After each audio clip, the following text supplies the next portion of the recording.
¿Están viendo la pantalla compartida?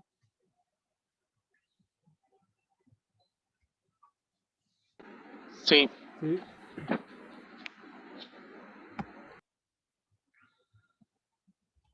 Bueno, vamos a dar comienzo a la última unidad de la asignatura Físico-Química 103. Esta unidad se llama Físico-Química de Superficies. Si bien el tema es tratado como tal en la última unidad del curso, ustedes ya tuvieron una primera aproximación a la fisicoquímica de superficies cuando vieron el tema catálisis. En este tema hablaron más que nada de interacciones a nivel superficial en interfaces del tipo sólido-gas y del tipo sólido-líquido, ¿verdad?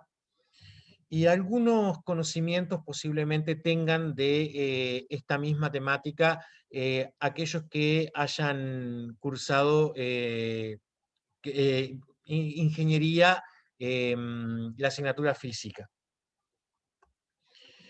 El primer concepto que vamos a presentar es el concepto de interfase. Generalmente se tiene ese concepto como asociado a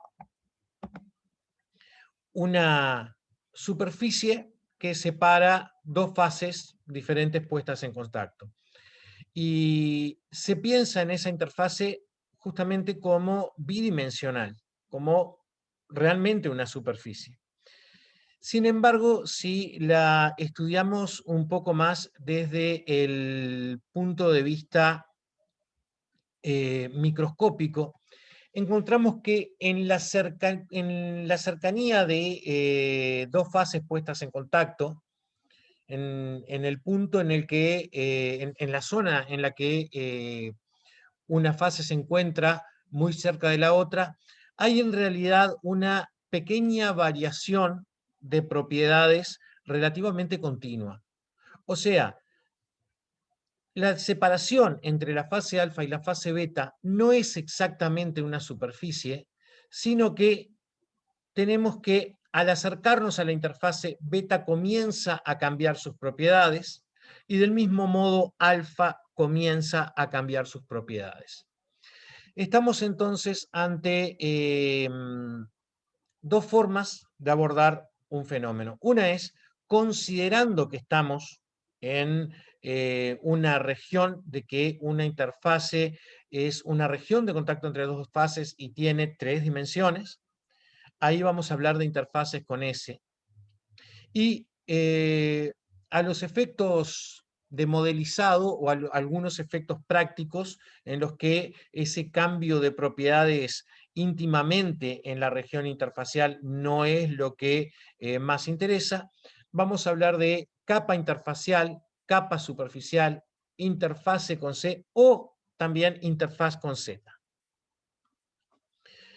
Y bueno, el comportamiento de dos fases puestas en contacto, estamos hablando de lo que puede ser una misma sustancia en una región en la que se produce un cambio de fase, en condiciones de temperatura y presión en la que se produce un cambio de fase, o sustancias diferentes que además de ser de naturaleza química distinta, se encuentran en distinta fase. Bueno, hay muchas propiedades del sistema que se van a ver afectadas justamente por esa cercanía entre dos fases de un sistema. Acá tienen un ejemplo que más de una vez he pensado en cambiarlo, pero en realidad lo dejo a propósito con este dibujo. Es el ejemplo vinculado a la propiedad densidad. A medida que nos acercamos desde la fase líquida hacia la fase vapor, podemos identificar una zona en la que la densidad corresponde a la densidad propiamente del líquido. Pero cuando llegamos a la región interfacial, comienza a darse un cambio relativamente continuo de propiedades. Y bueno, finalmente se alcanza la densidad de la fase vapor y a medida que nos alejamos de la interfase, el valor de la densidad pasa a ser el que aparece tabulado en los libros para los valores de presión y de temperatura a los que se encuentra el sistema. Les decía que en este gráfico hay un error que me gusta señalizar siempre, y es que es un gráfico que aparece en muchos libros, por eso lo dejé así, con el que se pretende ilustrar un cambio continuo de propiedades, y sin embargo aparece una discontinuidad justamente en la zona en la que esa discontinuidad no es tal. Sí puede aparecer cierto cambio abrupto cuando estamos ante constituyentes de un sistema muy diferentes. Por ejemplo, el pasaje de una fase sólida a una fase gaseosa puede llegar a notarse ciertas discontinuidades o aparentes discontinuidades en el comportamiento del sistema.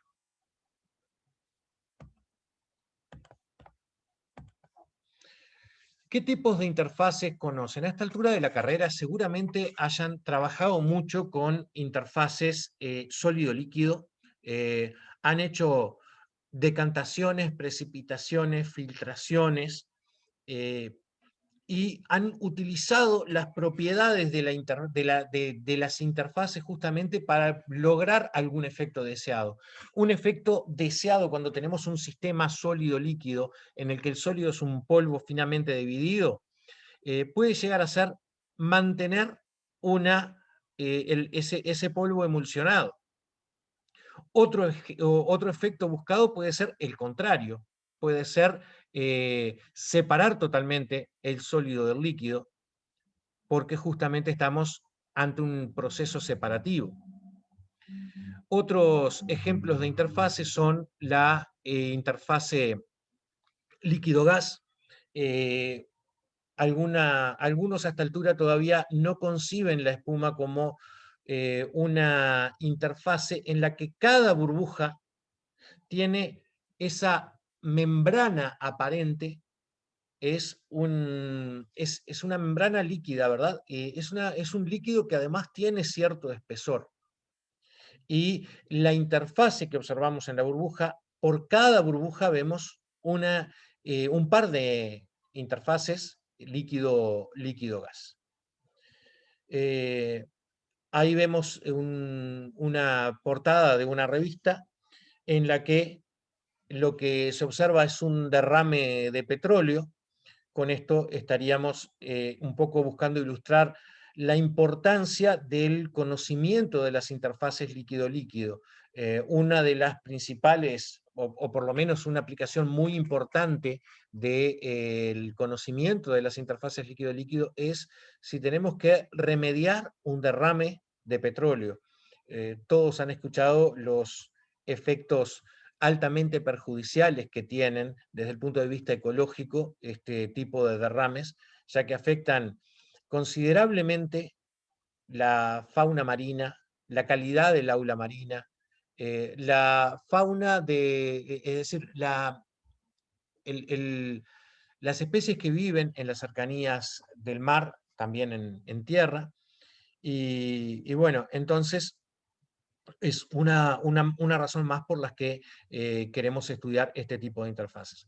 Otro caso en el que seguramente han estado más en contacto ustedes de interfaces líquido-líquido son algunas preparaciones alimentarias, como por ejemplo una mayonesa, una emulsión en el caso de algunas formas que se usan en farmacia. Y bueno, por supuesto que todos deben haber hecho a esta altura de la carrera una separación de dos fases líquidas en embudo de decantación. Vamos a estudiar en esta unidad qué es lo que ocurre en las interfaces a nivel de las interacciones moleculares y por qué en una interfase son diferentes que en el seno de una de las fases que están puestas en contacto. Vamos a definir una propiedad asociada al comportamiento interfacial, que es la tensión interfacial. y explicar algunos fenómenos físico-químicos que seguramente ya conocen, como la esfericidad de las gotas, por qué algunas gotas son relativamente esféricas y en otros casos se ven más achatadas, algunas partículas que por su densidad, nosotros diríamos, si coloco una aguja de metal sobre en la superficie de agua en un vaso bohemia, la aguja se va a ir al fondo y sin embargo, si hacen el experimento con cuidado, esa aguja se mantiene flotando.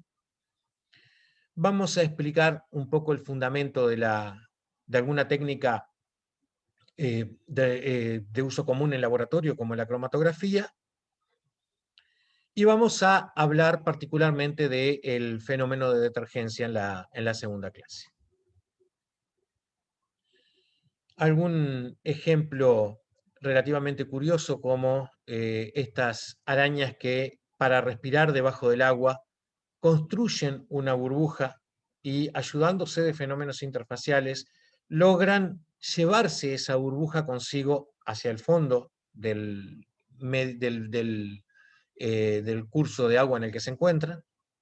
Y bueno, y posiblemente hayan visto algunos insectos que caminan sobre el agua, y bueno, y también una criatura relativamente grande como un pato, lo hemos visto que se mantiene a flote muchas veces sin necesidad de nadar.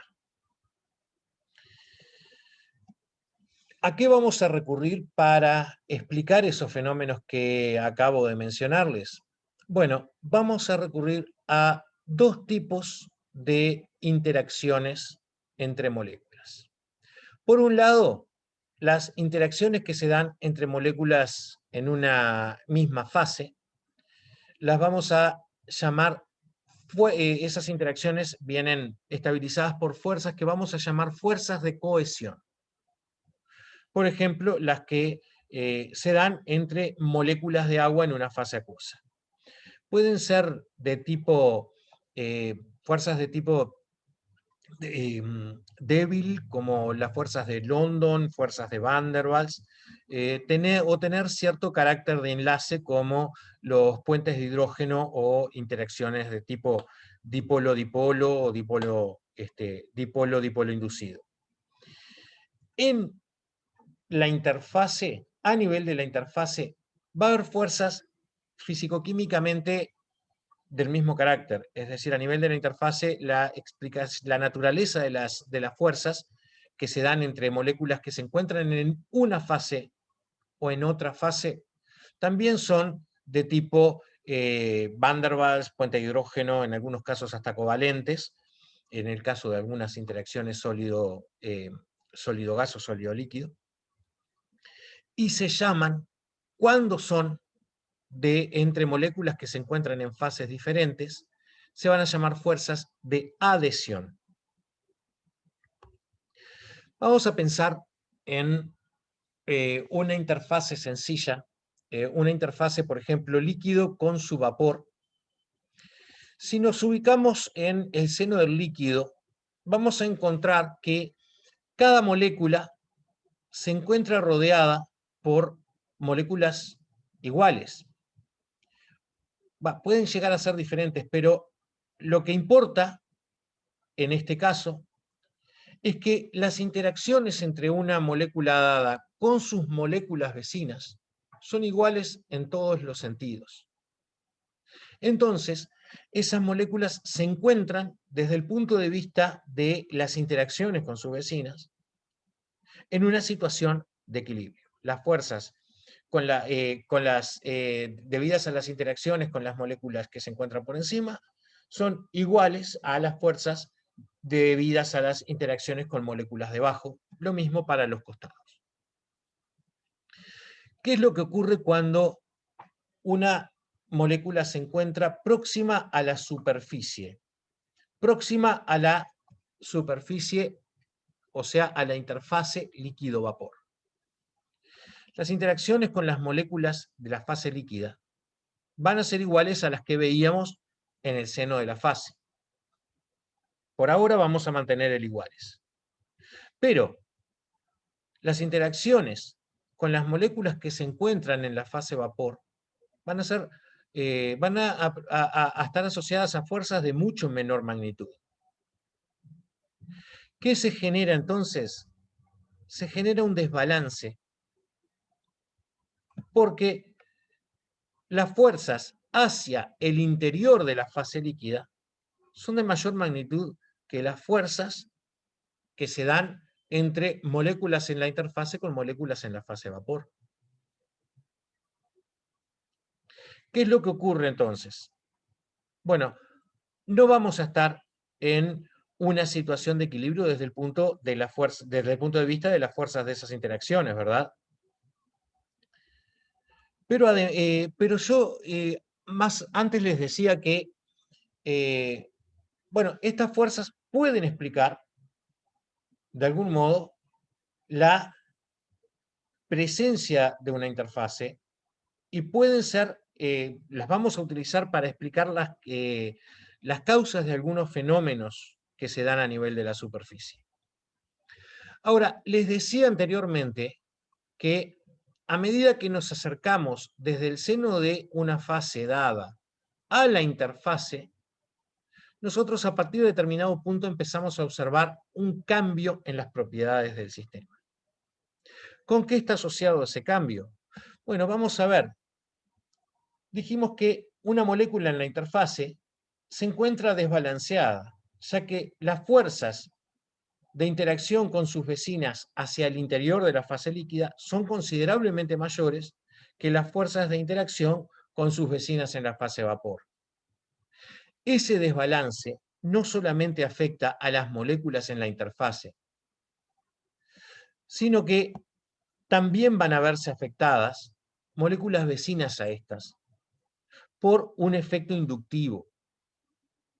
Entonces, las moléculas que, si bien no se encuentran ocupando interfase, pero se encuentran en contacto con esas moléculas desbalanceadas, también van a presentar cierto desbalance, no tan importante como las que se encuentran directamente en la superficie, ¿verdad? Ese desbalance que va haciéndose cada vez menor a medida que profundizamos en una de las fases, ¿tá? Es el responsable de ese cambio continuo de propiedades y de esa tridimensionalidad de la que les hablaba al principio.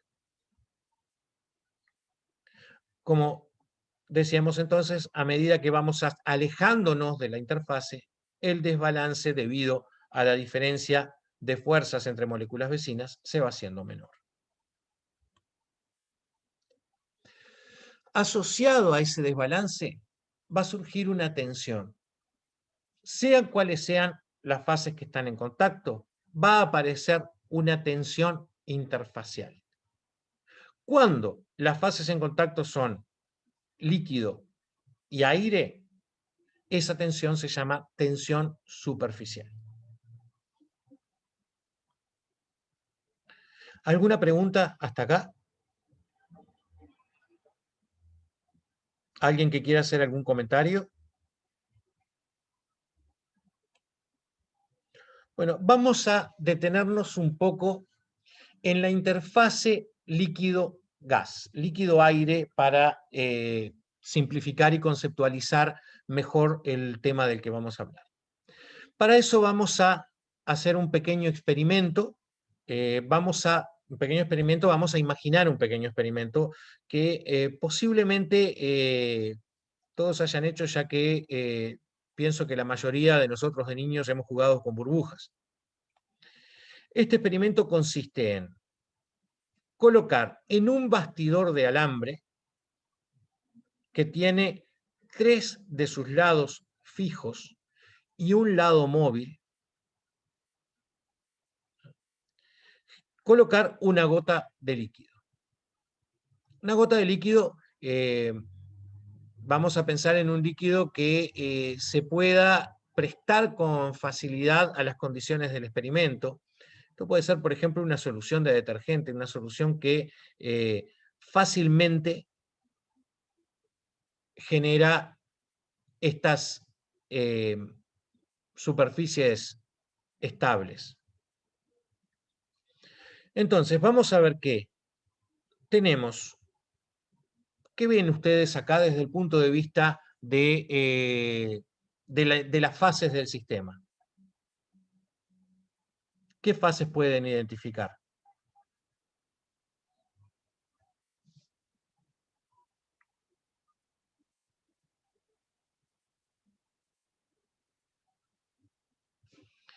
Vamos a ver primero una fase gaseosa que viene dada por el aire alrededor. A los efectos del experimento, vamos a ignorar la fase sólida. Podríamos considerarla, o sea que esta burbuja, vamos a llamarle, se encuentra adherida a las paredes del bastidor mediante interacciones entre la fase líquida y la fase sólida. Esta parte del sistema, ¿ven la flecha moviéndose? Sí, La flecha del mouse. se ve, sí. Esta parte del sistema es nuestra fase líquida. Y lo que nosotros podemos llegar a haber imaginado alguna vez como una membranita sin espesor, en realidad es una fase líquida integrada por varias moléculas de líquido. Y como les decía, esta parte del bastidor es móvil, o sea que nosotros podemos achicar nuestro rectángulo o agrandar ese rectángulo moviendo el extremo móvil del bastidor. ¿Cuál es la consecuencia de empujar ese alambre para adentro? Estamos haciendo que nuestra interfase se reduzca. La interfase líquido-gas va a ser más chica si empujamos ese alambre para adentro. Para que esa interfase se reduzca, las moléculas que se encuentran en la interfase no desaparecen. ¿Tá? Las moléculas que se encuentran en la interfase van a pasar hacia adentro. Y si movemos el bastidor hacia afuera, si corremos el alambre móvil hacia afuera, ¿qué es lo que va a pasar con nuestra interfase? Va a crecer. Entonces, moléculas que se encuentran en la parte interna de nuestro líquido van a pasar a la parte externa y nuestra fase líquida va a angostarse. ¿Se entiende eso? Ahora, asociado al crecimiento de esa interfase, estamos hablando de que nuestra interfase crezca una distancia determinada asociado a una fuerza realizada sobre el extremo móvil, el alambre móvil. Esa fuerza está asociada a un trabajo. El trabajo que viene dado por diferencial trabajo igual f de x. Suponer reversibilidad es un pedido que les voy a hacer. Estamos hablando de un alambre frotando contra otro alambre, o sea que sin duda acá hay un enorme rozamiento, pero vamos a suponer que este proceso pueda hacerse en forma reversible para facilitar el análisis desde el punto de vista físico.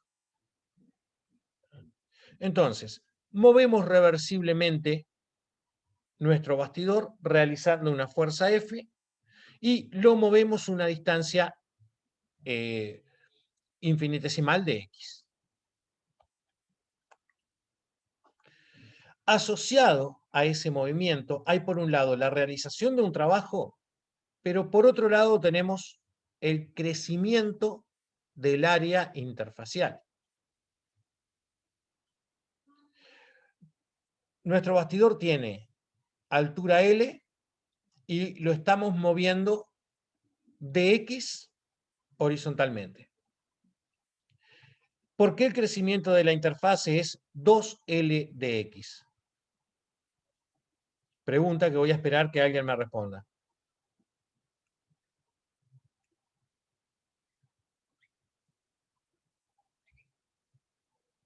Voy adelantando algo. Bueno, tenemos un... Sí, en escucho. la superficie superior y la inferior. Ahí está.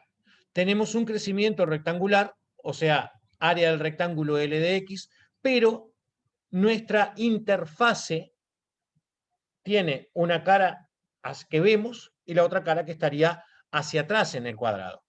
Entonces, la interfase crece 2 veces lo que crece la fase que nosotros estamos observando. Como decía antes, no es una superficie, una simple superficie lo que estamos viendo crecer. ¿Tá? Estamos viendo crecer una fase líquida que tiene espesor y por lo tanto tiene 2 caras. Entonces, tenemos dx tanto en la expresión correspondiente al trabajo como en la expresión correspondiente al área. Nosotros podemos expresar ese trabajo como f de x, fuerza necesaria para aumentar la longitud de una interfase, o como f por diferencial área sobre 2L. Y acá estaríamos hablando de este trabajo como el trabajo necesario para incrementar el área de una interfase de una de cuyas dimensiones que fija es L. Trabajo necesario para aumentar el área de la interfase. W diferencial trabajo sobre diferencial área es igual a F sobre 2L. Ese F sobre 2L lo vamos a definir como coeficiente de tensión superficial y lo vamos a representar con la letra griega gamma. Vamos a definir entonces la tensión superficial de un líquido. No se olviden que estamos en una interfase líquido-gas y que tensión superficial estaba asociado a interfaces líquido-aire exclusivamente. Es la energía requerida para aumentar la superficie en 1 metro cuadrado. Esa es la definición que emplean nuestros libros de cabecera Castellán y Chang. Por otro lado, Daniels y Alberti definen la tensión superficial no en función de diferencial trabajo sobre diferencial área, sino como fuerza sobre 2L. La tensión superficial de un líquido es la fuerza por unidad de longitud que actúa sobre la superficie y se opone a la expansión de la misma. Vamos a detenernos un poquito en se opone a la expansión del área. Cuando veíamos nuestra representación molecular, esquemática por supuesto, veíamos que las fuerzas hacia el interior de la fase líquida son mayores que las fuerzas hacia el exterior. Entonces, cuanto menos moléculas de líquido se encuentren en la interfase, menor va a ser la desestabilización. Por eso es que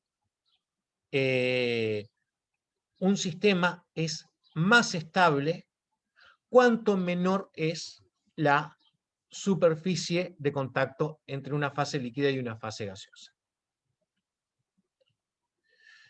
Les hablaba hoy de que en este caso íbamos a hacer de cuenta, íbamos un poquito a barrer para abajo de la alfombra la interacción sólido-líquido.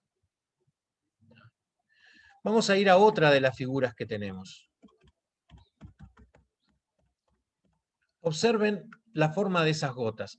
¿Qué forma tienden a adoptar las gotas?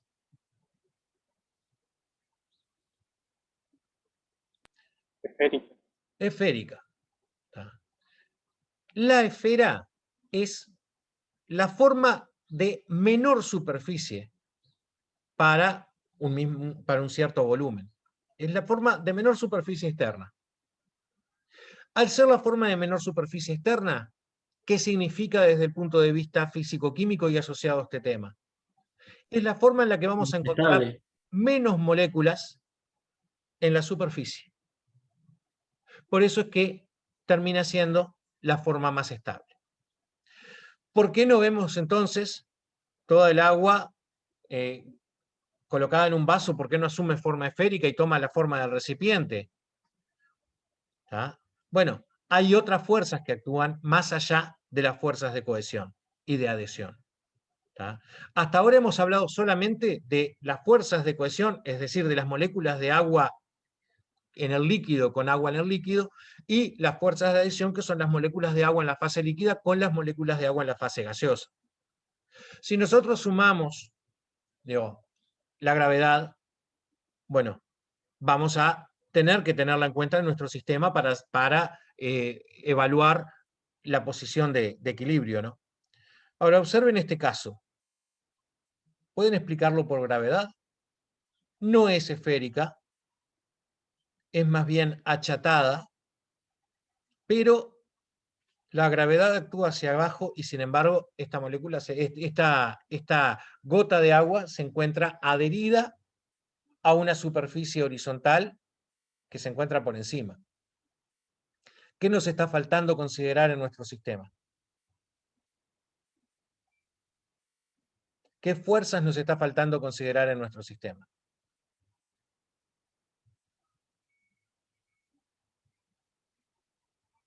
Las habíamos barrido para abajo de la alfombra.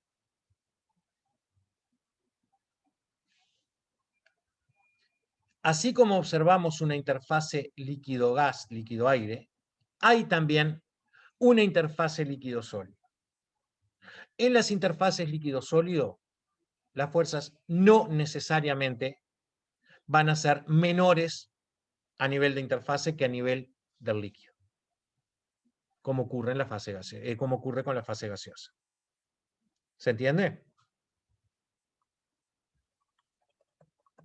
¿Alguna pregunta con respecto a lo que fue nuestra primera explicación de observación de algunos fenómenos en relación a la tensión superficial? Bueno, las unidades entonces son de energía por unidad de área. Y acá tenemos algunas tensiones, algunos valores de tensiones superficiales asociados a sustancias conocidas comúnmente. Acá tenemos el mercurio a 20 grados Celsius, 435,5, frente al agua que tiene una tensión superficial de 72,8, ambas endinas por centímetro. ¿Alguna observación? ¿Algún comentario merecen estos dos valores con observaciones que ustedes seguramente ya han hecho? ¿Conocen las gotas de mercurio y las gotas de agua? Sí, Bueno, vieron que las gotas de mercurio tienen forma prácticamente esférica y hay muy poca adhesión con las superficies. Es decir, el mercurio es un líquido que no moja, por lo general. No moja significa eso, no se adhiere a la superficie, generando una capa continua de líquido, todo lo contrario. Bueno, esto es porque la tensión superficial del mercurio es tan alta que las moléculas están en una situación de mayor estabilidad cuando están adheridas, átomos de mercurio con átomos de mercurio, que cuando están formando parte de, cuando se adhieren a una superficie diferente. En el caso del agua, la tensión superficial es bastante más baja. ¿Ya? Entonces, el trabajo necesario para llevar moléculas de agua a la interfase es considerablemente más bajo que en el caso del mercurio. Para llevar moléculas de mercurio desde una situación muy cómoda en el interior de la fase a la interfase, es necesario realizar un trabajo mayor. ¿Se entiende? Desde el punto de vista del análisis termodinámico, cuando tenemos un líquido en presencia de su vapor, la energía libre va a venir dada por un efecto temperatura, es decir, va a venir dada es función de la temperatura y de la presión. Hasta ahora sabíamos eso. Y nuestra si perturbábamos de algún modo el sistema a través de un cambio de temperatura o un cambio de presión, la variación de energía libre de G iba a ser menos S de T más B de P.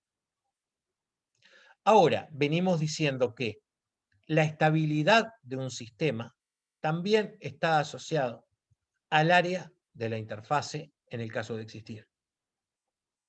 O sea que cuando estamos en presencia de una interfase, vamos a tener que considerar gamma de A, el trabajo necesario para aumentar el área de la interfase, como parte de la expresión de dg. Y el área es también entonces una variable vinculada a la estabilidad de un sistema.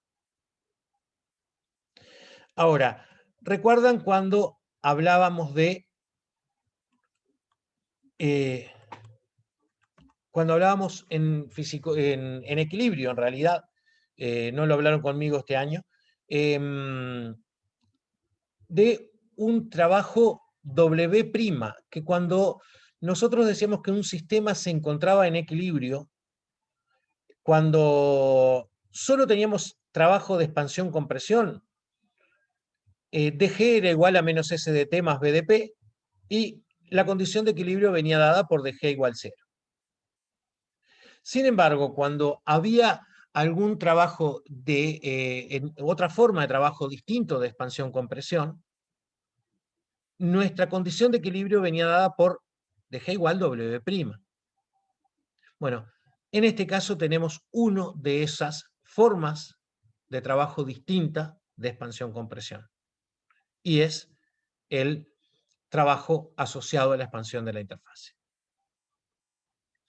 Lo que decíamos, la mínima energía va a coincidir con la menor área, por tanto, explicamos la forma esférica de gotas en ausencia de fuerzas externas, o cuando no consideramos la presencia de fuerzas externas. Vamos a estudiar alguna otra característica de las interfaces. Vamos a pensar en interfaces en superficies curvas, en particular. Para conceptualizar un poco, vamos a imaginarnos una jeringa en la que tenemos un líquido alfa y vamos a empujar el émbolo de modo de generar una gota que se vaya formando dentro de un líquido diferente, un líquido beta. Podemos estar hablando de un líquido dentro de otro líquido, o podemos estar hablando también de un gas dentro de un líquido. Me parece que un sistema líquido-líquido facilita un poco la conceptualización.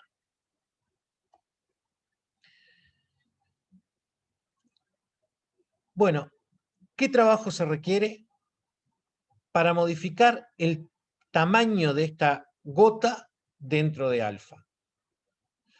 Nosotros estamos empujando el émbolo, por lo tanto estamos mandando moléculas que se encontraban en situación líquido-líquido, volvemos a ignorar el efecto de la superficie sólida.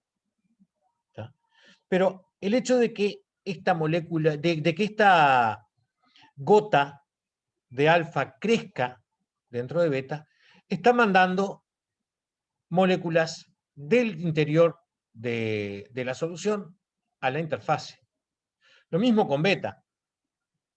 Es decir, tenemos que, para que esta interfase crezca, hay moléculas que se encontraban en una situación de estabilidad que tienen que pasar a ocupar interfase desestabilizándose.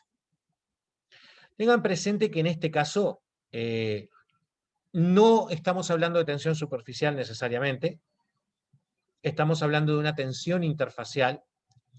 No sabemos cuál de las fuerzas es mayor, si la de beta-beta, alfa-beta o alfa-alfa, hablando de fuerzas asociadas a interacciones intermoleculares. Bien, ahora, asociado al crecimiento de esa gota, además de la desestabilización en la interfase, tenemos dos trabajos de expansión-compresión. Uno asociado a la fase alfa, presión opuesta es P beta, y otro asociado a la fase beta, en el que la presión opuesta es P alfa. El volumen de crecimiento de alfa es volumen de reducción de beta. Si bien el área que ocupan las moléculas de alfa lo vamos a suponer igual al área ocupada por las moléculas de beta, si hubo un crecimiento, el volumen que se ganó para una fase es volumen que se perdió para la otra fase. Pero además, energéticamente tenemos que considerar también la expansión de la interfase. Trabajo asociado a la expansión de la interfase es igual a gamma de A. Combinando las tres ecuaciones, vamos a tener que presión de alfa menos presión de beta, diferencial volumen, es igual al trabajo de expansión-compresión. Perdón, sí, es igual al trabajo de expansión-compresión, pero por otra parte, va a ser igual al trabajo asociado al crecimiento de la interfase, que es gamma de A. Observen esta ecuación. P alfa menos P beta diferencial volumen es igual a gamma de A. El diferencial volumen, la variación de volumen asociada al crecimiento de esa gota, lo vimos. Gamma es un valor positivo, en este caso una tensión interfacial. Diferencial área, hay un cambio de área. Entonces, si todas estas cantidades son distintas de cero, P alfa menos P beta tiene que ser distinto de cero también, ¿verdad? Alfa y beta, dos fases que se encuentran en contacto a una misma altura. A ver si esto lo sabían. ¿A qué conclusión estamos llegando con respecto a las presiones en el interior y el exterior de la interfase?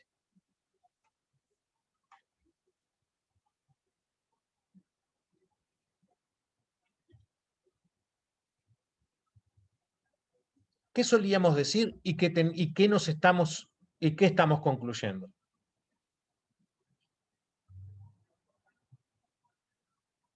Vamos a pensar, una bureta contiene agua hasta determinada altura y cloroformo, no, cloroformo iría para abajo, y aceite a partir de ese punto. En la interfase, presión de agua y presión de aceite, ¿cómo solíamos considerar que eran? Vamos a la interfase agua-aire. Un manómetro. ¿Ustedes han trabajado posiblemente con manómetro ya? ¿Han leído presiones en un manómetro o en un barómetro? Nosotros decimos, la presión en este punto por acá abajo es igual a la altura del líquido más la presión externa, asumiendo que en la interfase líquido-gas la presión atmosférica es igual a la presión en el interior del líquido.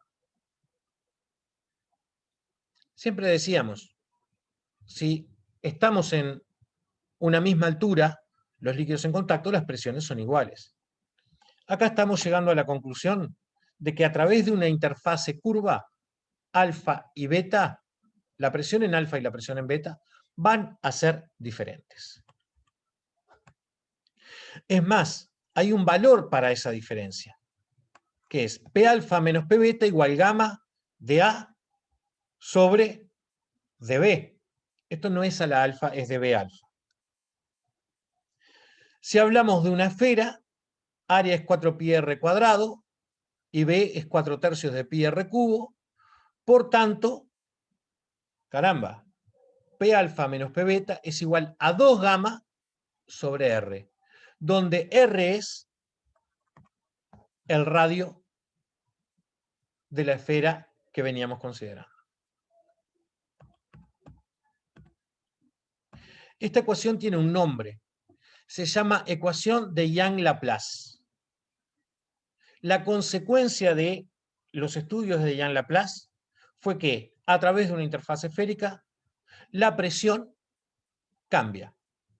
La presión en la fase alfa es diferente de la presión de la fase beta, más allá de cualquier efecto debido a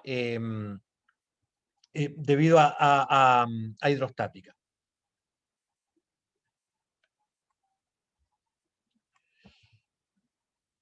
Ahora observen esto. Cuanto mayor es el radio R, menor es la diferencia alfa menos beta, P alfa menos P beta. Entonces, ¿sigue siendo válido lo que nosotros decíamos?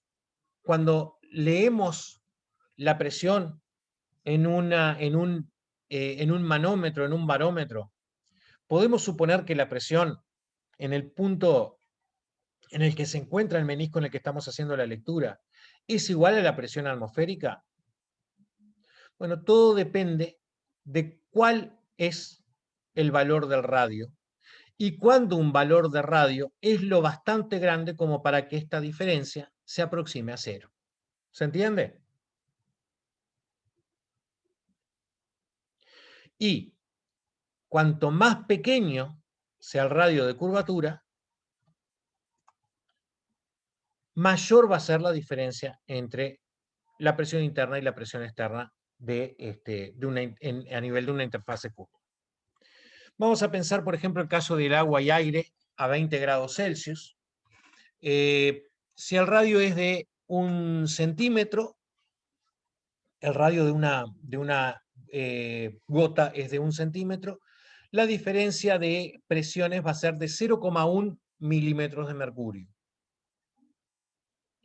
En el caso del radio de 0,01 centímetro, estamos hablando de gotas muy pequeñas, ¿verdad? Ya estamos hablando de 10 micrómetros. Bueno, ahí tenemos una diferencia entre la presión exterior e interior de la gota de 10 milímetros de mercurio.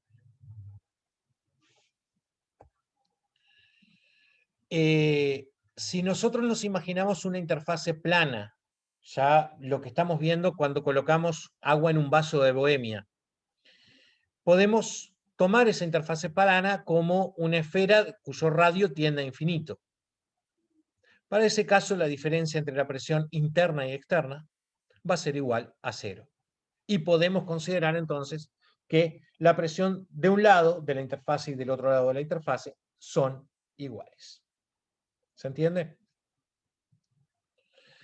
Y en el caso de que haya una interfase curva, esto es siempre así, la presión va a ser mayor del lado cóncavo, porque P alfa menos P beta es positivo.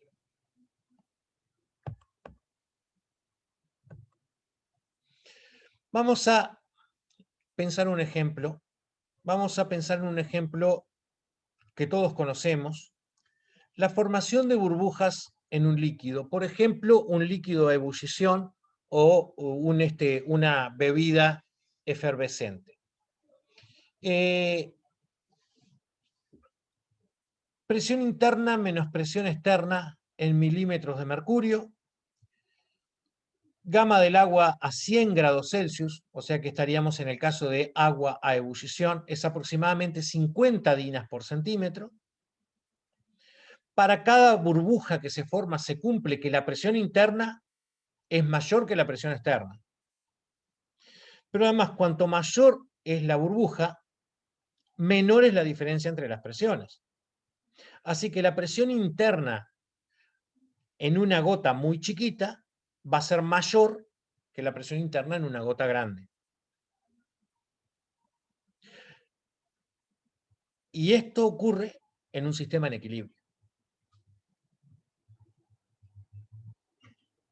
Partimos de la base de que para llegar a la ecuación de Young-Laplace, partimos de la base de un crecimiento infinitesimal, ¿no? O sea que nuestro gamma de A corresponde a una situación en la que esa esfera se encuentra en contacto con el líquido. Radios pequeños, 0,1 centímetro. Vamos a tener una diferencia entre la presión interior y exterior de 7,50.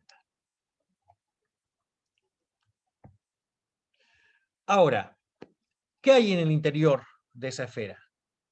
En el interior de esa esfera hay vapor de la sustancia que se encuentra, dijimos, agua a 100 grados, habría vapor de agua a 100 grados.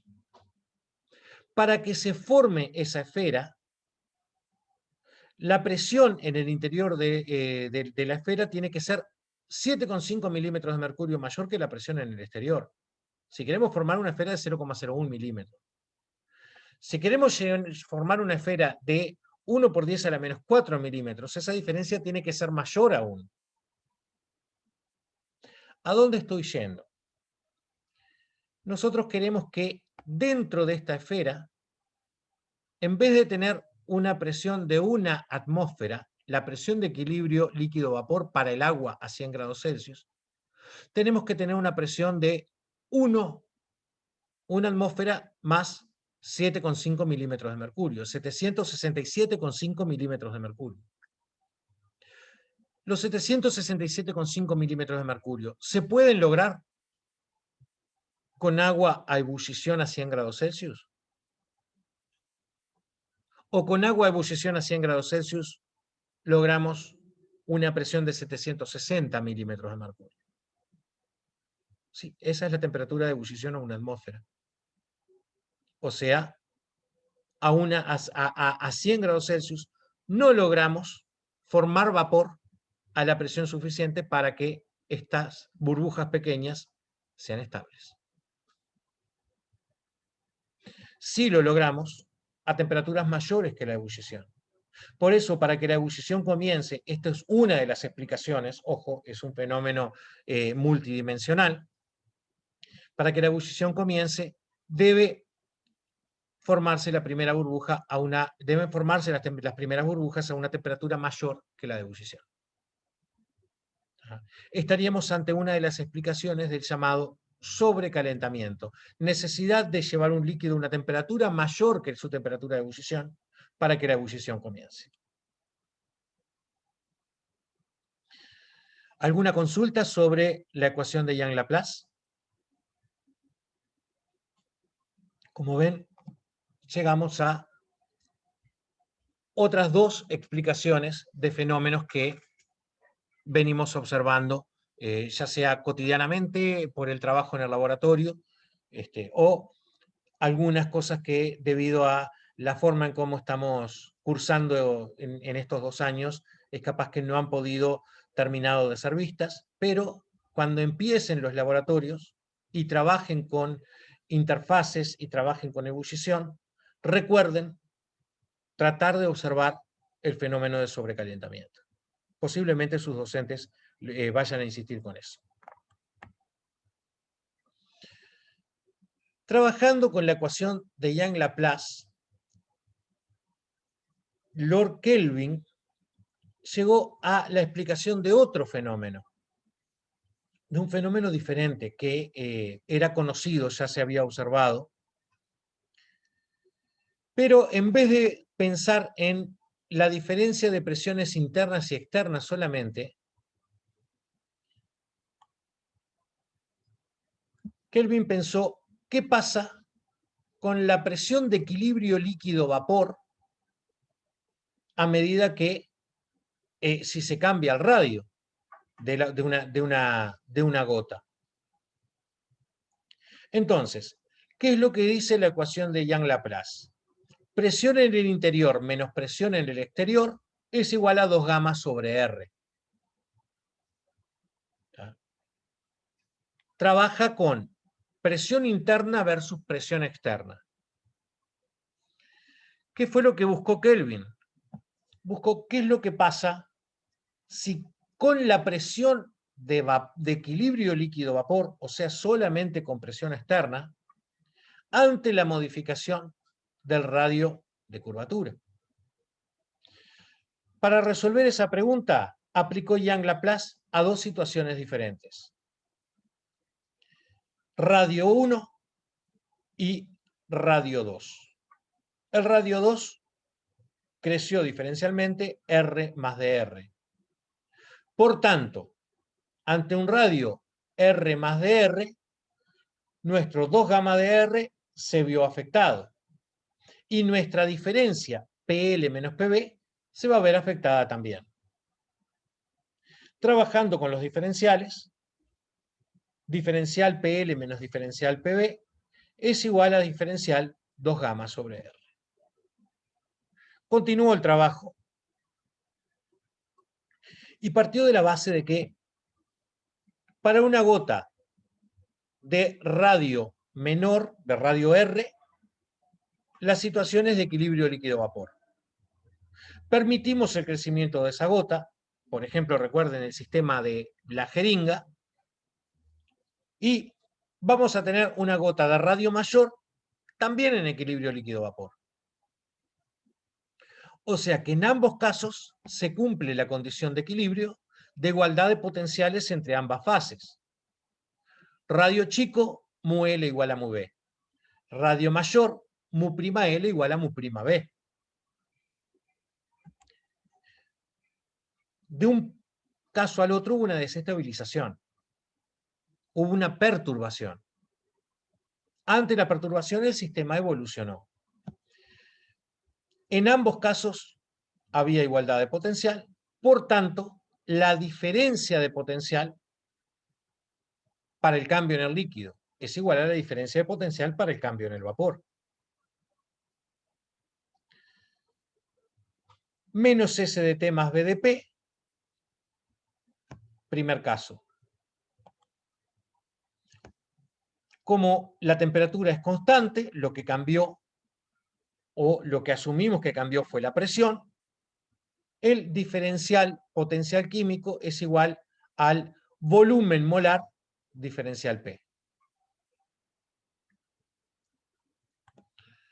Volumen molar diferencial P del líquido igual volumen molar diferencial P del vapor. ¿Van siguiendo este razonamiento?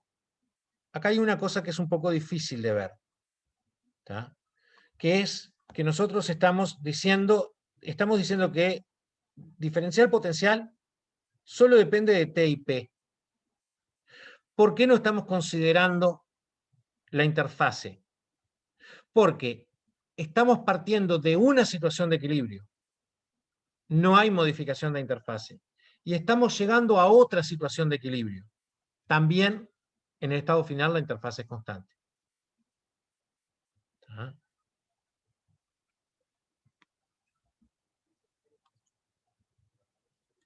Entonces, volumen de líquido de P es igual a volumen de vapor de PB.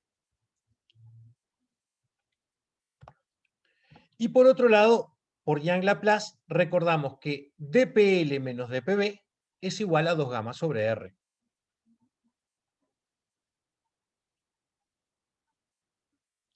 Tenemos dos ecuaciones que son función de las mismas variables. Por tanto, podemos combinarlas, llegando a que 2 gamma sobre R es igual volumen de vapor menos volumen de líquido sobre volumen de líquido diferencial presión del vapor. Es decir, lo que hicimos fue sustituir dPL en la ecuación de Young-Laplace por el dPL proveniente de la ecuación de igualdad de variación de potencial.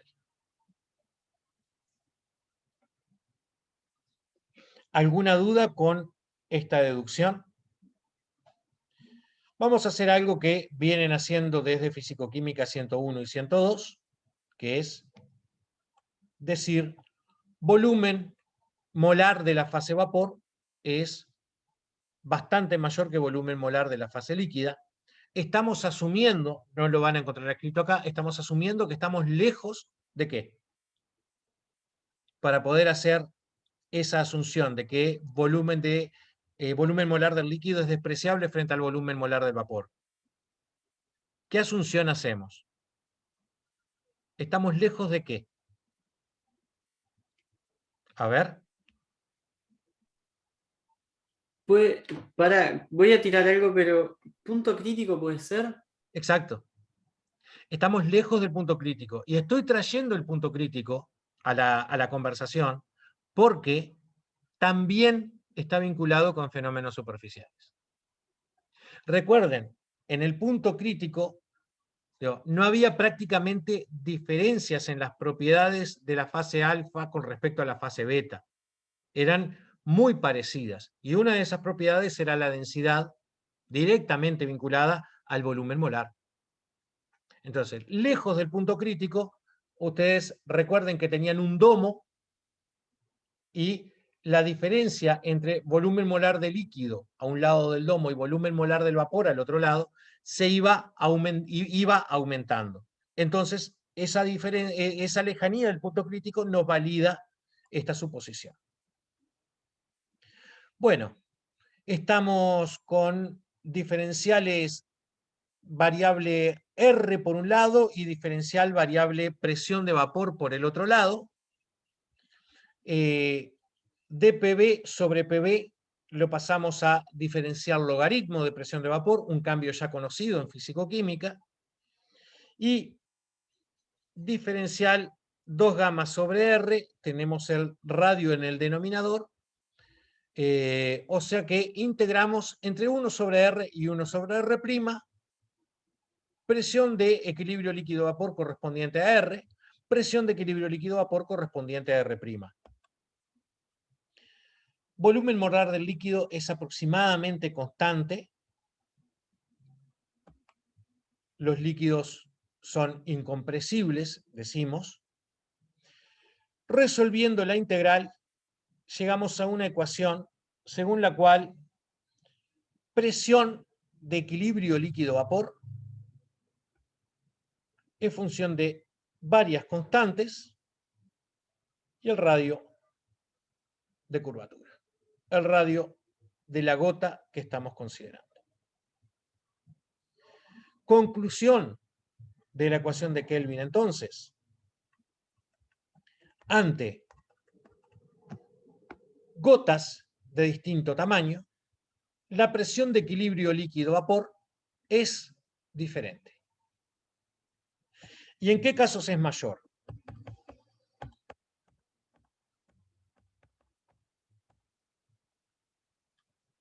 Es mayor para las gotas más pequeñas. Vamos a hacer un repaso que estas dos ecuaciones, Young-Laplace y Kelvin, como se manejan las mismas variables, muchas veces se confunden y no se sabe qué es lo que dice una y qué es lo que dice otra. La ecuación de Young-Laplace podemos aplicarla a ambas situaciones. PL menos PB igual 2 gamma sobre R. P'L menos P'B igual 2 gamma sobre R'. Eso es Young-Laplace. Kelvin. La ecuación de Kelvin vincula PB y P'B con R y R'. ¿Se entiende? Cuanto menor es el radio, mayor es la presión de equilibrio líquido-vapor.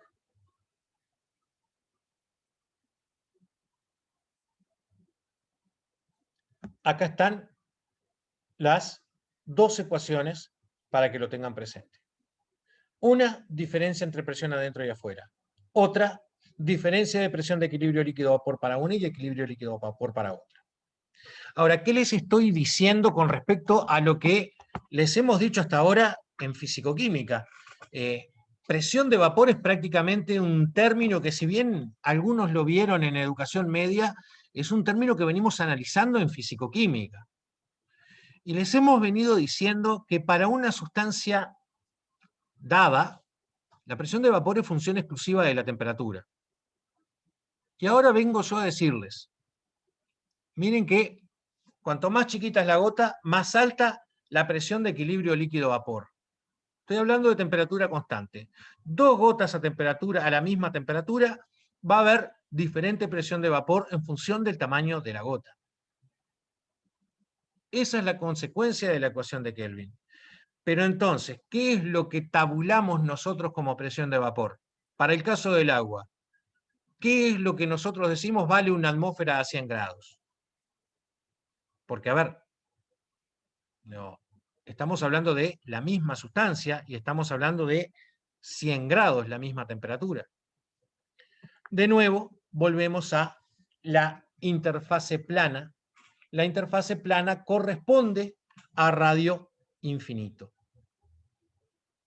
Entonces, digo, si nosotros tomamos como base P0 la presión de equilibrio líquido-vapor correspondiente a interfase plana, nuestro 1 sobre R' se va a hacer 0. ¿Se entiende? Y lo perdemos en la ecuación de Kelvin. Entonces, logaritmo de la presión de vapor asociado a una gota de radio R' es igual a 2 gamma volumen molar del líquido sobre RT por R'. Y cuanto mayor sea, perdón, y cuanto menor sea este radio,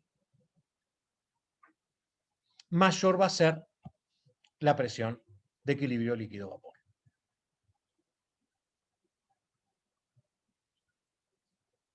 Entonces, la presión de vapor en equilibrio con una gota, esto es una gota pequeña, es superior a la que aparece tabulada, correspondiente a interfase plana. Antes de estudiar todo esto, me acuerdo de haber hecho un viaje a Paraguay en el que me llamó muchísimo la atención escuchar en un reporte que la humedad relativa era del 105%.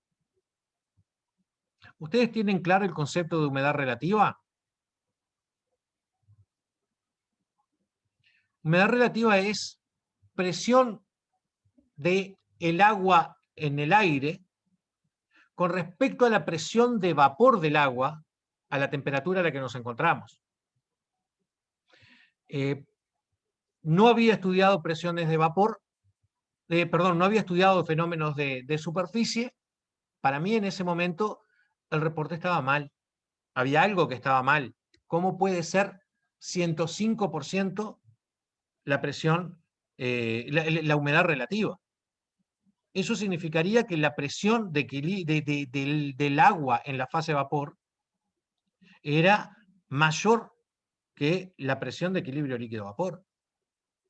Condensación seguro. Sin embargo, ustedes saben lo que es una niebla. Una niebla es una dispersión de microgotas en la atmósfera. Estamos en estas condiciones. Gotas de radio tan pequeño que la presión de equilibrio líquido-vapor para el agua en una niebla o en una situación de niebla pasa a ser mayor que la presión de equilibrio líquido-vapor tabulada. Y estamos ante casos de humedades relativas por encima del 100%. ¿Se entiende? ¿Alguna consulta que quieran hacer? ¿Entendieron la diferencia entre Young-Laplace y Kelvin? Es importante. Otra cosa que es importante, tanto para Young-Laplace como para Kelvin, es que todo este desarrollo, que de la forma en cómo está presentado, corresponde a una fase interna líquida. Si la fase interna es vapor, y pasamos a hablar de burbujas en vez de hablar de gotas, esta diferencia, perdón, esta diferencia pasa a ser al revés y aparece un signo negativo que nos da vuelta todas las conclusiones. ¿Ah? Tengan, por favor, mucho cuidado con eso. Ha pasado muchas veces que en el parcial, en un escrito, en un examen, nosotros les hablamos de una burbuja en determinada situación y aplican la ecuación de Kelvin tal como la dedujimos para una gota. ¿Ah? No tengan presente las condiciones en las que se hizo la deducción y la diferencia entre gotas y burbujas. Igual en los ejercicios tienen ejercicios tanto para gotas como para burbujas. Bueno, ¿alguna consulta? Acá tenemos dos problemas. Vamos a dejar el primero para que lo analicen ustedes, está resuelto en la clase. Indique para agua, mercurio y benceno en qué porcentaje se incrementa el valor de la presión de equilibrio líquido-vapor cuando se compara la correspondiente a gotas de líquido de 0,1 centímetro de radio con la correspondiente a la presión de vapor del líquido. Simplemente, ¿qué ecuación tienen que utilizar? ¿Kelvin o Jean Laplace?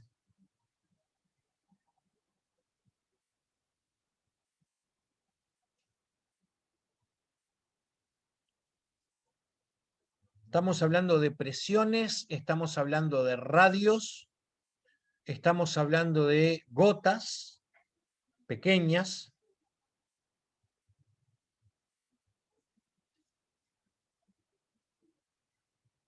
Como hablamos de presión de vapor, la ecuación en la que tienen que pensar es Kelvin. No estamos hablando de diferencia interior entre la presión interna y externa. ¿Se entiende? Vamos al otro ejemplo. Considere un recipiente cerrado, parcialmente lleno de líquido y que presenta varias gotas sobre la superficie interior del recipiente. ¿Qué ocurre con el transcurso del tiempo? Explique. Bueno, a ver, vamos a pensar en ese sistema. Vamos a ver, lo podemos pensar como ponernos muy químicos de laboratorio y pensarlo como un desecador en el que tiene agua hasta la mitad, lo tapamos y de algún modo generamos unas salpicadas, de modo que en las paredes se formaron gotas. ¿Ah? La primera pregunta que les voy a hacer es, ¿ese sistema podemos pensarlo como estable? ¿Pueden coexistir una interfase plana y gotas en el mismo sistema?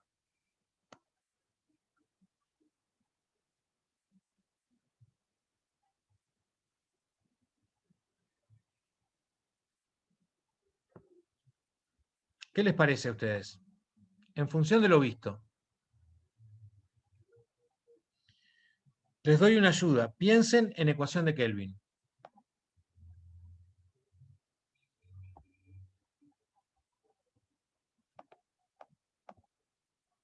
No los puedo seguir si están entendiendo o no, porque todos están con la cámara apagada y nadie está contestando.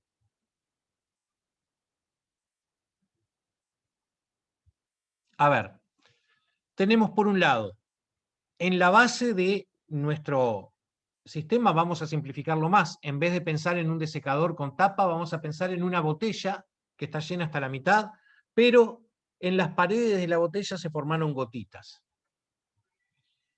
Menos químico todavía, un balde de agua en una habitación y gotas de líquido condensadas en distintas zonas. ¿Qué les parece? Voy a cambiar la pregunta. Para la interfase plana, ¿cuánto vale la presión de equilibrio líquido-vapor?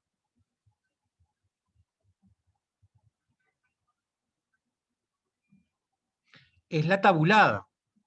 Vamos a pensar que estamos hablando de agua a 25 grados Celsius, son unos 23 milímetros de mercurio aproximadamente. Para las gotas, ¿cuánto estaría valiendo la presión de vapor? No tenemos el dato, no tenemos el radio de las gotas, sabemos que son pequeñas. ¿Ah? Lo que sabemos es que, de nuevo ignorando las interacciones con el recipiente, para las interfaces curvas, la presión de equilibrio líquido mayor, de equilibrio líquido-vapor, ya lo dije, es mayor que para la interfase plana. ¿Podemos tener en nuestro sistema dos presiones? La de equilibrio correspondiente a la interfase plana y la de equilibrio correspondiente a las gotas.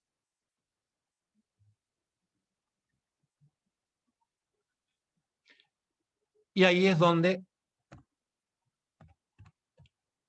viene nuestro problema.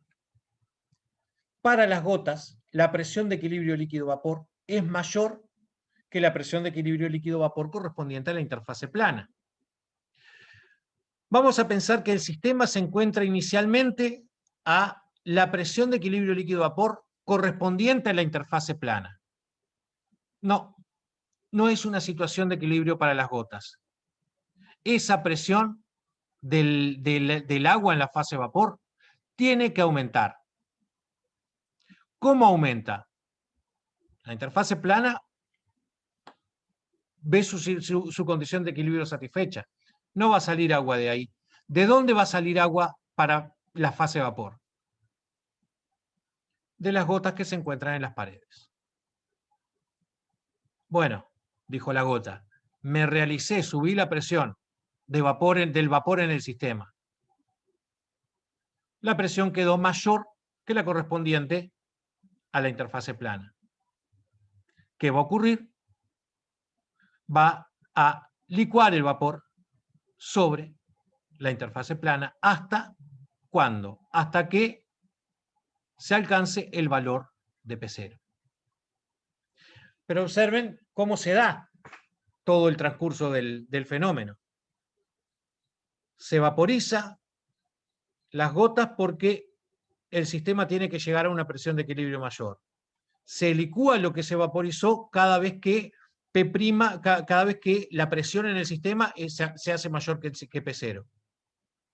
Entonces, la consecuencia es que todas las gotas van a licuar y va a quedar en el sistema solamente líquido en interfase plana, ¿no? y vapor a la presión de equilibrio líquido-vapor que aparece tabulada. Ustedes me dirán, sí, pero yo he visto gotas. Bueno, como les decía, hay otras fuerzas que están actuando sobre este sistema.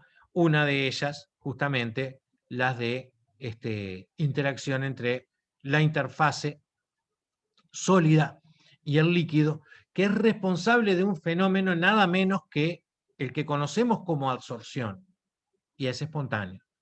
Entonces, si consideramos también las fuerzas de interacción entre las moléculas de líquido y la interfaz y el sólido de las paredes del recipiente, el sistema se complica considerablemente. La idea era hacer un análisis simplificado, ignorando lo que ocurre en las paredes del recipiente. ¿Alguna consulta? Sí, Sí. si se reduce el radio de las gotitas, ¿no aumenta la presión P'? Y al aumentar la presión P', ¿qué pasa con el equilibrio? ¿O qué pasa con la estabilidad del sistema? Es mayor todavía, O sea, eso es porque lo que aumenta no la me queda diferencia. claro el sentido de... Entonces, lo que puede estar ocurriendo es que de repente esta flecha aumente, si quieren verlo gráficamente, porque la diferencia entre la presión a la que tiene que llegar para que se dé la estabilidad de las gotas de radio, ahora R segunda más chiquito, es mayor todavía con respecto a P0. Y por un lado, P segunda es mayor que P0, más tendencia a la condensación en la interfase plana. Y P0 mucho menor que P segunda, mayor tendencia todavía a la vaporización.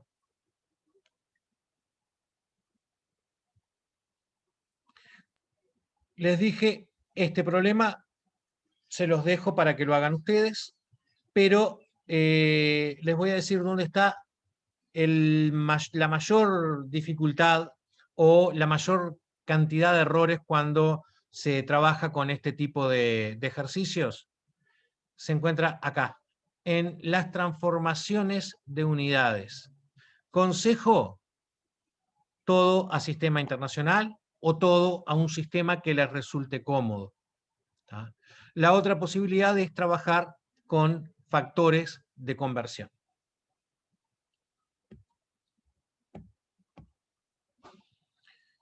Bueno, tenemos todavía un ratito. Voy a usar estos 5 minutos que quedan y algún minuto más posiblemente, porque saben que este año tenemos solamente 6 semanas en el semestre y una de las clases que resultó comprimida fue esta. Así que vamos a utilizar este espacio que nos está quedando para explicar otro fenómeno, que es el fenómeno de capilaridad.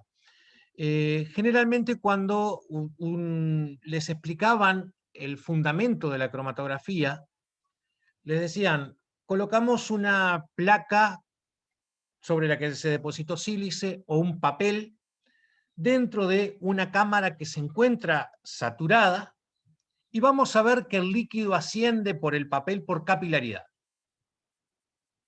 Creo que todos dijimos siempre, capilaridad, qué bien.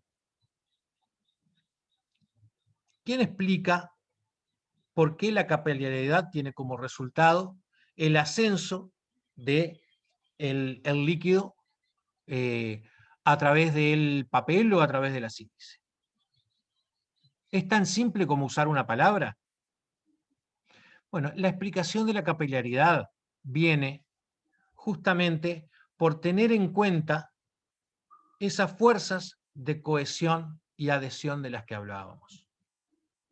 Pero para explicar la capilaridad vamos a dejar de ignorar las fuerzas de interacción entre el líquido y el sólido.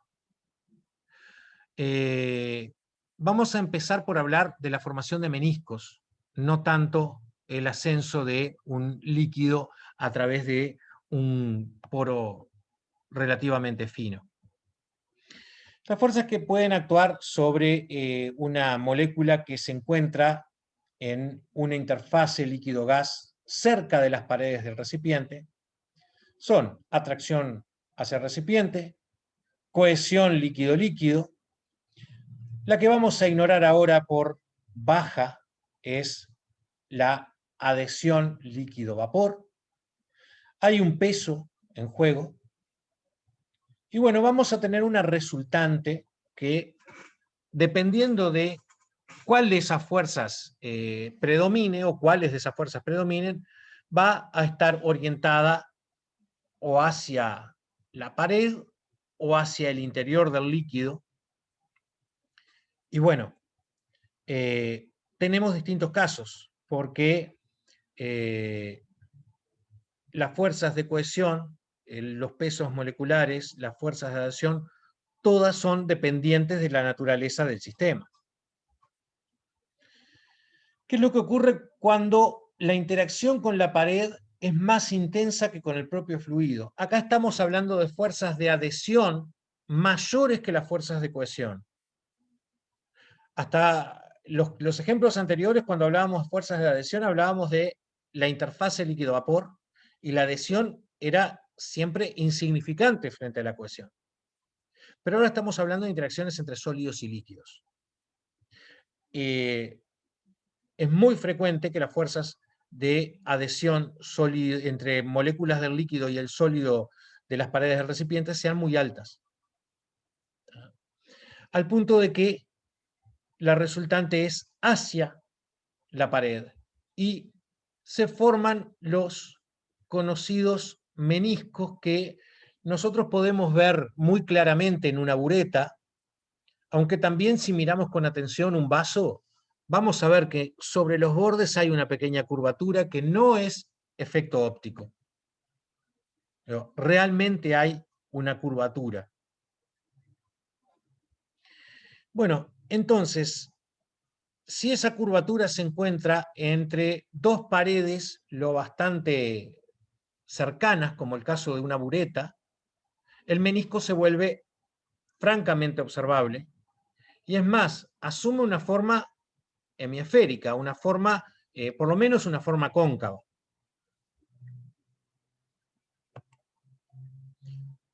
Lo contrario se da cuando las fuerzas de cohesión son muy altas y las fuerzas de adhesión más bajas en relación. En este caso, el ejemplo típico es el mercurio. Los que han visto un barómetro de mercurio o los que han visto un aparato de toma de presión, hasta un termómetro, pueden observar que el menisco del mercurio es convexo. En vez de verlo como en el caso de la bureta, lo vamos a ver con una curvatura hacia arriba, con el paso de la bureta cuando estamos valorando con soluciones acuosas.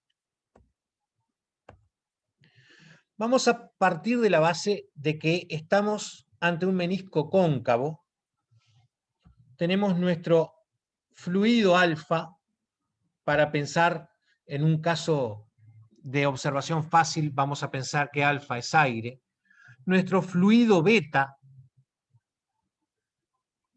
un líquido, y un tubo lo suficientemente fino sumergido dentro de este fluido. Suficientemente fino, por ejemplo, un tubo capilar. Los conocen, ¿verdad?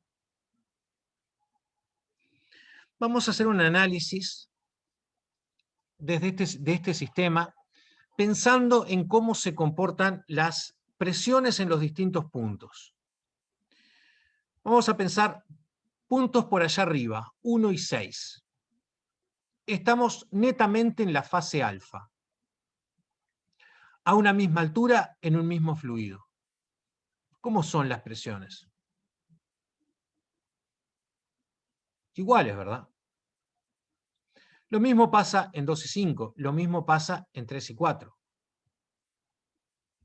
P1 igual P6, P2 igual P5, P3 igual P4, no sé si es el mismo orden que estamos teniendo. Por otra parte, entre 2 y 3, nosotros podemos asumir interfase plana. O sea, a la altura de la interfase, la presión en el punto 2 es igual a la presión en el punto 3. La presión en el punto 5 es igual a la presión en el punto 2. O sea que también es igual a la presión en el punto 3. ¿Vamos bien? ¿Van siguiendo este razonamiento? Se nos metió en juego la forma de la interfase. Cuanto más fino es el capilar, más notoria es la forma de la interfase.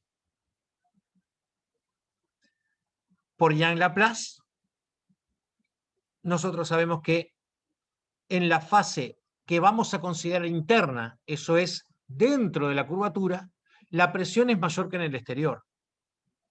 O sea que P5 es mayor que P4. Ahora, si 4 y 3 están a la misma altura, 4 igual 3, 3 igual 2, 2 igual 5, 4 igual 5, no puede ser. Estamos llegando a una inconsistencia.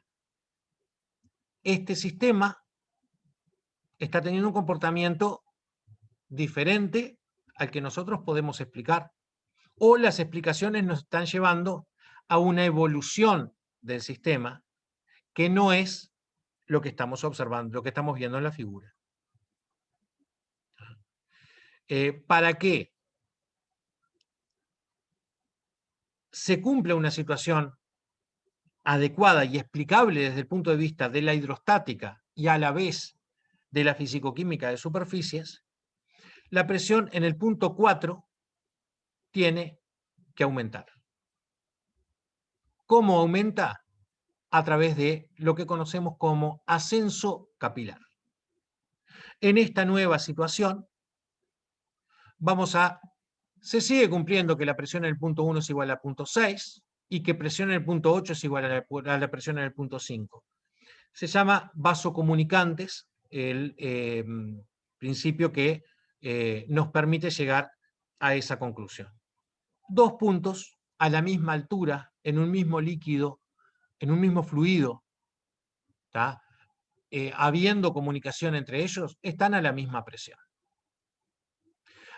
Ahora, 2 puede ser igual a 3 y puede ser igual a 4. Acá presión en el punto 3 y presión en el punto 4 son iguales, también por vasocomunicantes. Pero ya la presión en el punto 4 no es igual a la presión en el punto 5. ¿Por qué?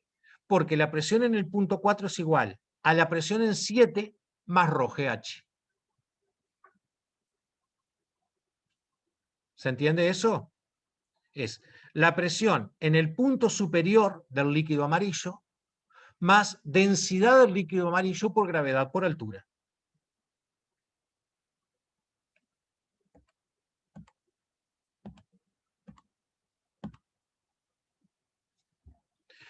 ¿Cómo se vincula la presión en el punto 7 con la presión en el punto 5?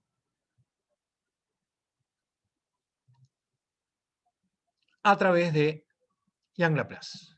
En el punto 5 es fase interna, el punto 7 es fase externa, P5 menos P7 igual 2 gamma sobre R. Siendo R, ¿qué radio?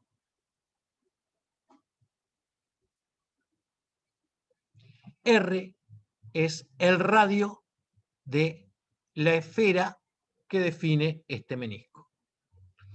Cuidado porque nosotros muchas veces en los problemas que van a encontrar de examen hasta ahora, siempre aproximamos el menisco a un casco esférico, a una hemisfera. No es exactamente así. Este casco puede llegar a ser una parte que no corresponde a la mitad de una esfera. Si siguen trabajando con las ecuaciones, van a llegar a que menos ρ alfa por G por H es igual a 2 gamma sobre R, menos ρ beta por G por H. Gamma es igual a un medio de ρ beta menos ρ alfa, gravedad por altura por radio. Cuando alfa es aire, se puede despreciar frente a beta. Y es muy frecuente que sea así. Bueno, les decía que en el caso en el que nosotros estemos trabajando con un menisco hemisférico, el radio del capilar coincide con el radio de la esfera. ¿Se entiende?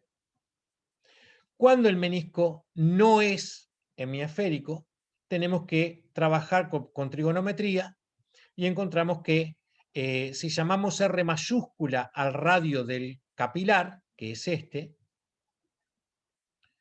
R mayúscula es igual a R minúscula por coseno de tita. O dicho de otro modo, coseno de tita es cateto adyacente sobre hipotenusa. Tita se conoce como ángulo de contacto. Y bueno, depende del líquido y depende del material del capilar con el que estemos trabajando. ¿Alguna consulta?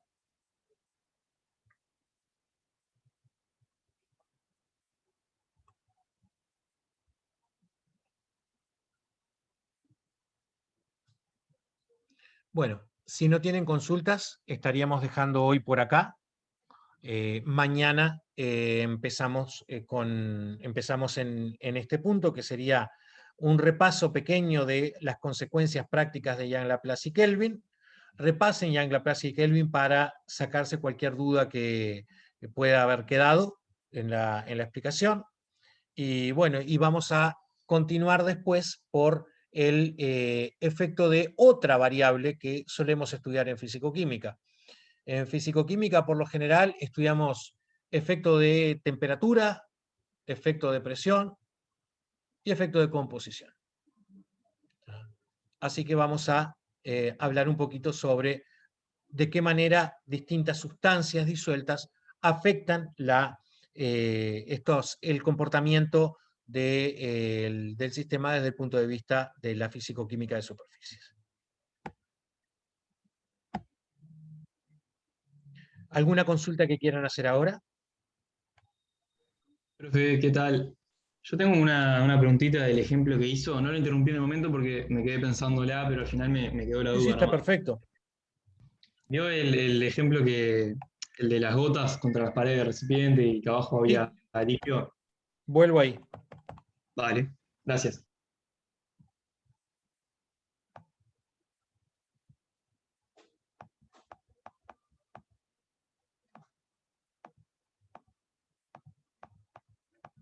Acá estábamos, sí. Opa. Ahí va, en ese mismo. Si no me equivoco, puede ser que dijo que las gotas iban a ir achicándose porque la Sí, presión dentro de ellas era mayor que en el entorno, digamos, que en el ambiente, que en ese aire. ahí es donde posiblemente ahí ha estado lo que entendiste mal. Las gotas van a ir achicándose porque partíamos de la base de que la presión en el sistema era la correspondiente al equilibrio para interfase plana, que es Sí, menor que la correspondiente al equilibrio para las gotas, por ecuación de Kelvin. Es un tema de que la presión era menor que el equilibrio de las gotas, no que era la presión menor a secas. Porque yo No, me no, había no, no. no Estamos porque hablando de Kelvin en este caso. Estamos hablando de presión de equilibrio. Una, hay una situación en este sistema que corresponde a un desequilibrio considerable, porque si lo miramos desde la interfase plana, llegamos a un valor de presión para la fase gaseosa, mejor dicho, de presión para el vapor en la fase gaseosa. Si lo miramos desde las gotas, llegamos a un valor diferente de presión para el vapor en la fase gaseosa. Solamente puede haber un valor de presión en un sistema en equilibrio, de presión parcial en este caso. ¿Se entiende? sí, sí, sí. Entonces, ¿cuál va a ser? ¿P' o P0? Bueno, P' es mayor que P0, por tanto hay condensación. Ahora, si hay condensación, quedamos entre P' y P0. Claro, pero P' es No una presión estamos de a P', vapor. hay vaporización desde las gotas y condensación sobre la interfase plana. Sí, sí, Vaporización desde las gotas, condensación en interfase plana. Y esa es la evolución. Por suerte llegamos a una evolución en un único sentido. sí, ese razonamiento ahí en cadena lo entendí. Lo que no me quedaba claro de todo es, P' es una presión de vapor. P' es una presión de equilibrio líquido-vapor, sí, Ahí que está, surge de porque la yo me ecuación había entendido que era una presión de adentro de la gota, de digamos. Young-Laplace. Ahí ¿Vieron va. por qué les decía? Esa confusión que vos tenés, la deben tener muchos de tus compañeros y es típica que surja cuando uno va a estudiar el tema a un tiempo después del teórico. Se confunde mucho las consecuencias de Young-Laplace y la aplicación de Young-Laplace con la aplicación de Kelvin. Claro, exactamente. Young-Laplace, Ahí. interior-exterior. Kelvin, presión de equilibrio líquido-vapor variando con el radio con el radio de las esferas que estemos considerando. Claro, este caso es la de Kelvin. Acá usamos Kelvin. Está, perfecto, muchísimas gracias. Chao, nos vemos. ¿Alguna pregunta más? Bueno, gracias por estar. No, no. Muchas gracias.